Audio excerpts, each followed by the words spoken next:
And when I say this, depressed people are like, no, depression's real. It's ruined my life. It's taken everything from me. Depression's real. Depression's real. I said, you sound like it's promotional team. You sound like it's their PR God. team. It's their God. They're worshiping it. You're worshiping it because it gives you a cure-all excuse for your monumental failures, as opposed to waking up and going, you know what? Maybe I'm a fuck up. Nothing to do with depression. Maybe I've just been fucking up. Maybe depression isn't real and I've just been fucking up and I should fix a few of these things. What have I been reaping? Absolutely. And you'd be amazed how depression will lose power over your life and lose its ability to destroy your life if you stop giving it so much respect and just wake up and say, let me fix X, Y, and Z. What can I control? Let's pretend I'm completely wrong, right? We can look at situational depression like you just described. We can talk about brain imbalance and chemical imbalance. We can talk about clinical depression that you get and it's chronic and there's nothing you can do about it, whatever. Let's pretend all these things are completely true. The best option, the best thing to do is still to get up, be an adult, control your emotions, be stoic, and do the things you're supposed to do day after day. Laying in bed and doing nothing is never going to be the best option. Best option is still to go to the gym, to work hard, to run your business, to be successful. So it doesn't matter. We're talking about the different positions on the chessboard. But if the rules of the game remain the same, regardless of the position you're still trying to win, you still have to do the same things. So does it even matter at this point? If you come along and say he's depressed because of X and he's depressed because of Y and he's depressed because of Z, and the answer to all of them is still the same thing, then I don't give a fuck why you're depressed. All I know, what I will say as a matter of fact, is this world is hyper competitive, especially as a man. Most men are walking through life and they don't realize that it's constant competition. I was driving here. Even as I was driving here, I was looking out the window and I was looking at all these people just walking around. One of them had a fucking croissant. One of them was dressed like a dickhead because it's London. He thinks he's fucking looks cool. That's a fucking moron. We've all seen them. Yep, moron. Some of the dude just talking shit on the phone. Some other guy with headphones in, waiting to be fucking murdered, wouldn't even hear it coming. And all these NPCs, I'm just looking at them going, do they realize they're in endless, constant competition? I was under enormous pressure. I didn't think, oh, I have plenty of money now. It was the complete opposite. I wanted to work harder, more hours. I found the tap.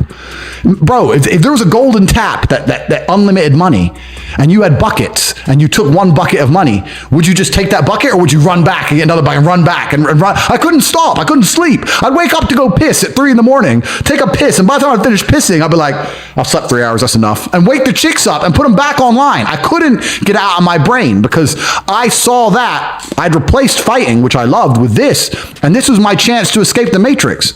Bro, this has been inside of me since as early as I can remember. I remember walking to sixth form college. I was 16 or 17 with my 4 friends, and a Ferrari burnt past us. I said to my boys, I was like, man, how'd that guy get that car? And they're like, don't know. I was like, doesn't that annoy you? I'm like, why would it annoy me? Because we're going to school, our parents are on council estates. Like, we're trying to scrape 20 pounds a week to eat. This dude has 400 grand for a car. Doesn't that aggravate you? Doesn't that show you that there's something about the world you do not understand? That you're missing something? And they're all like, not really. And they're all the dudes who are right now at home, 9 to 5, couple blowjobs, I was never that guy. I was pissed off for weeks because I saw some dude in his Ferrari. Do you understand? I was like, no, I have to. So now when I push my Ferrari, I'm like, this is the full circle. This is the universe giving me what I've always been manifesting.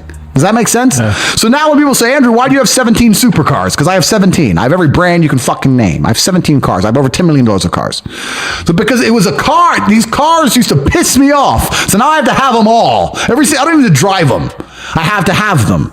I'm trying to conquer the earth, my friend. Maybe I'm crazy, but this is what I'm trying to do. It's what I've always been trying to do. So I've never been satisfied. To this day, I'm making more money now than I was making in my cam days. I'm still not happy. But I don't judge my life on happiness. I don't look at it that way. I look at all the other human metrics and say, where am I failing? Am I in good shape? Yeah. Am I rich? Yeah. Do I have good friends, good connections? Yeah. Do I do whatever I want? Am I free? Tick, tick, tick, tick, tick, tick, tick. Well, fuck it then. Then life's fine. I love cars, right? But you know what? I'd be happy without any cars. Yeah. I'd be happy without any money, man. I would be happy. Did you always be like that though? No, I was always driven. As long as I felt like I was getting somewhere, I was happy. And if you took it all away from me now, I would start to make progress again. If I lost everything today back to flat zero, by tomorrow I'd be making some progress, even if I had 1 pound as opposed to 0. As long as I feel like I'm doing something, I'm happy. This is how life works, right? If you even let's take cars. You're driving at 200 miles an hour. You don't feel it. It's accelerating to 200 miles an hour that you feel. You don't feel once you're doing the speed. You feel the acceleration. It's the acceleration that's exciting. You need to feel the change in your life to benefit from it. If you're born, I think the most miserable people on earth are those people who are born filthy rich.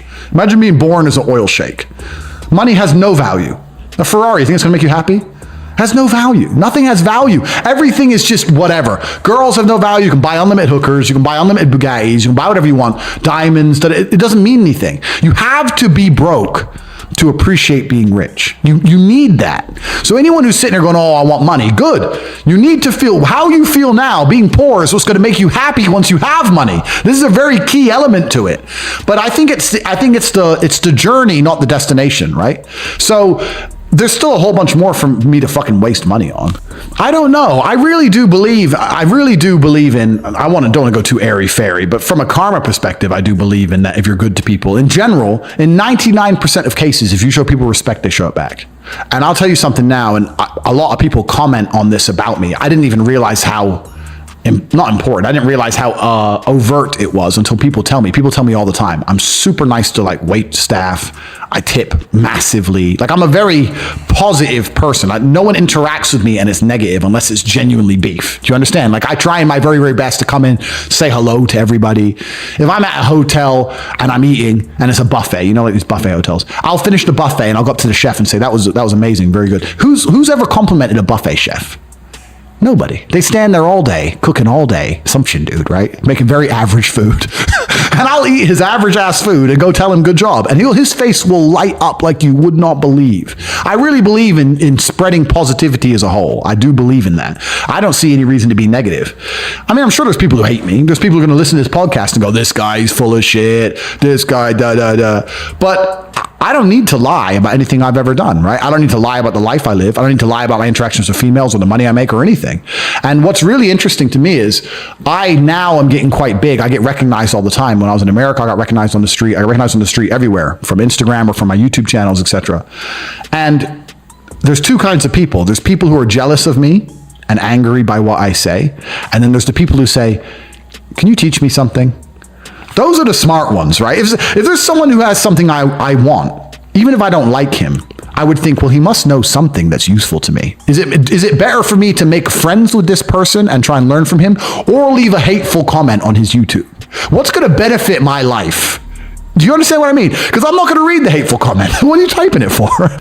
People are just asinine. This is a very low IQ approach to the world. It's very low IQ to sit there and go, I'm jealous. I hate this guy. That's what a stupid person would do. If I could hate somebody, but I could disagree with every single element of what somebody says. But if I believe that I can benefit from an interaction with that person, then I would make sure it's an amicable interaction.